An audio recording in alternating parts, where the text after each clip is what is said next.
airport clearances were not properly screened. It also shows undercover agents were able to smuggle fake weapons past security checkpoints 95% of the time. Jay Olstead shows us how a Minnesota whistleblower helped expose the breaches.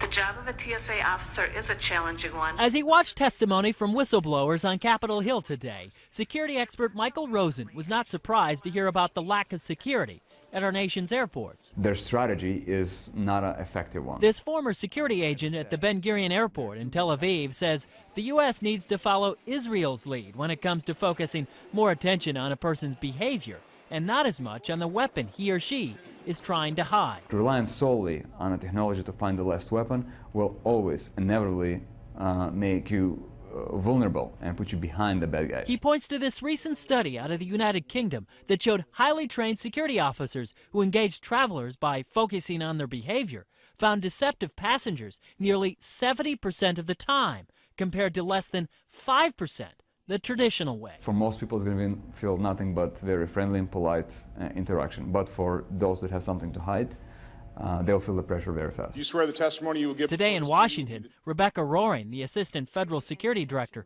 for the Minneapolis-St. Paul International Airport, told lawmakers there is a lack of realistic training for TSA agents. She also claimed there is more of an emphasis by the TSA to get passengers through lines quickly. TSA is handing out pre-check status like Halloween candy in an effort to expedite passengers as quickly as possible, despite self-admitted security gaps that are being created by the process. And while he doesn't want to scare people, Rozin believes this should be a wake-up call to everyone. I think there's a lot of room for improvement.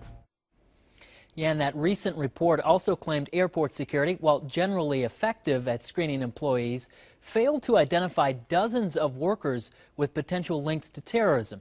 Rebecca Roaring at MSP testified today there were a number of airport employees there who had left to join ISIS. The TSA says it has implemented changes in the wake of criticism, but officials, including whistleblowers, referenced a lack of funding for the TSA as a barrier. Julie? Yeah, it's certainly been some shocking and scary reports coming out about the TSA.